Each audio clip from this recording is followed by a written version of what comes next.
friends, welcome back to my channel.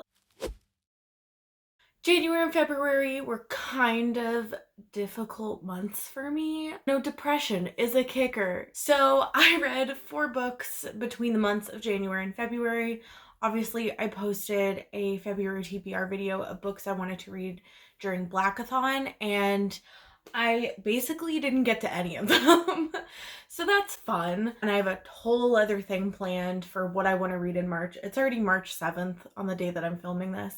So it's just been a time. Life is hard when you never see the sun. I wanted to start off the year with a reread, something I knew that I would enjoy. I actually found the reading slump coming in during December. And like in November, I think I read like 1 book, 2 books.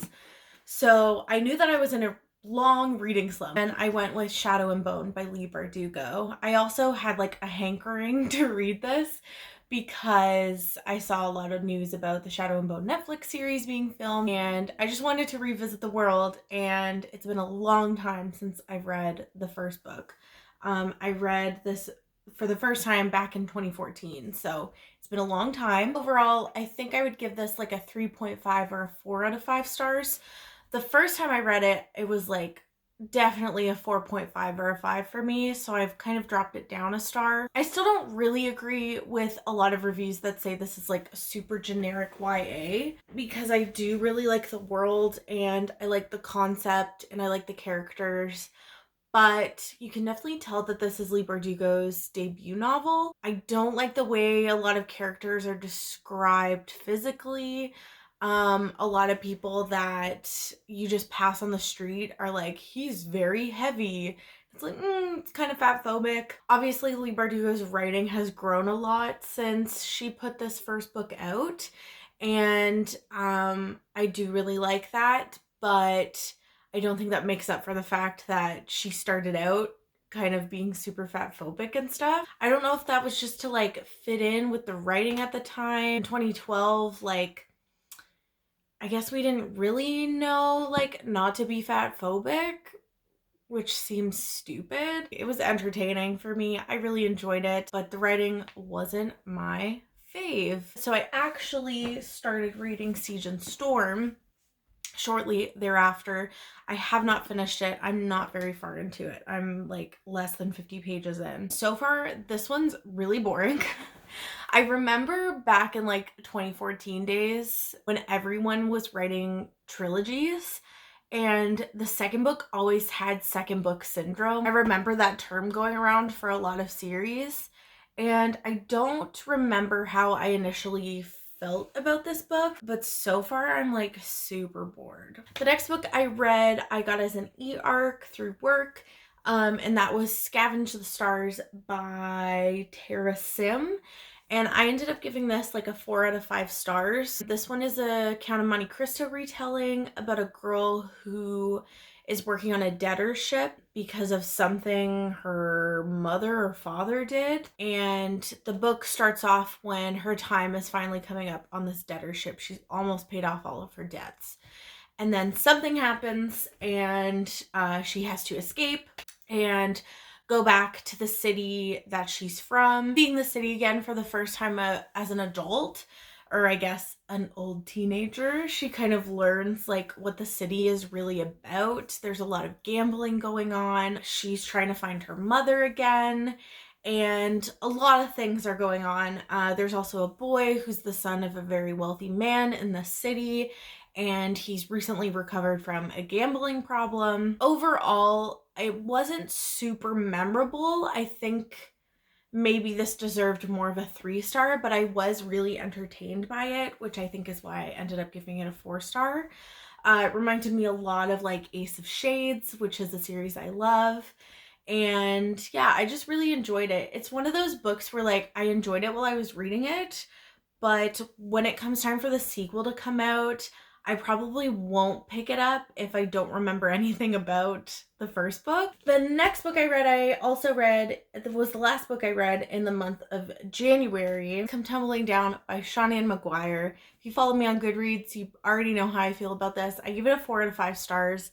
It left me a little bit, obviously 4 out of 5 stars is like a fantastic rating, but it left me a little bit disappointed. I just found like we jumped into it really fast and there wasn't a lot of like passion in the characters, which like maybe if I were to reread it I would change my mind, but that's definitely my initial thoughts about it. Obviously I was like in a really weird headspace in January because all of these books I kind of feel the same about. I think also like the back and forth between perspectives, and there was like added stuff about this new character that I felt didn't really give a lot to the overall plot and narrative of the story and like depth of the story. And every time we got to her parts, I was like, I don't care, let's go back. Yeah, I gave this a 4 to 5 stars and I felt a little bit disappointed about it, but I still love the world. I still love Jack and Jill and I enjoyed it. So then moving on to February, I only read one book, but I really,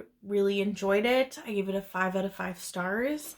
And that's Hunger by Roxane Gay. And this is Roxane Gay's memoir about her sexual assault when she was young and how that affected her body and affected her eating habits and overall affected like her life in general. And then also a reflection on how the shape and the size and the look of your body can affect how you're treated, how the world treats you, but also how you treat yourself. As a curvy woman myself, I resonated a lot with what Roxane Gay had to say. I tabbed a lot of this book, just like quotes that I really loved. I highly recommend this, as long as you're not triggered, obviously, by like eating disorders as well as sexual assault. It's not graphic, but if you feel you need to stay away from this book, you should stay away from this book. I started 2 books by N.K. Jemisin. I started the 5th season, which I'm currently reading on ebook and on audiobook, and I'm enjoying. I plan on finishing that soon, I hope. I'm really, really enjoying it. It's just, reading slump. I'm being a really slow reader lately, so I'm working on it. And then I also started How Long Till Black Future Month by N.K. Jemisin, and this is her collection of short stories. I don't think short stories are for me. I enjoy short stories. I enjoy short fiction, but like I have such a hard time. Like you're given this story, you get into it, especially because this is like sci-fi fantasy. You're given a story, you get into it, and then it ends. And then you have to move on to another story like right away. And I don't like that. It's kind of annoying. I'm on the 3rd short story of the collection. I really liked the first 2. The second one actually reminds me of the book that I've pre-ordered, her new book that's coming out. She talks about in the introduction about how she uses short stories to kind of like flush out an idea before she goes to write a novel about the same world. So I have a feeling that that story is going to be connected with her coming novel, which I'm really interested in. So that is what I read and what I didn't read in the months of January and February. This video was kind of weird and rambly and strange, I guess. Let me know, have you read any of these? Do you agree with me about Shadow and Bone? I've just been having a lot of thoughts about Shadow and Bone lately. Yeah, let me know what you're up to, how you are, what's going on in your life. I would love to hear from you. That is all I have for you today. I hope you guys enjoyed this, and I will see you next time.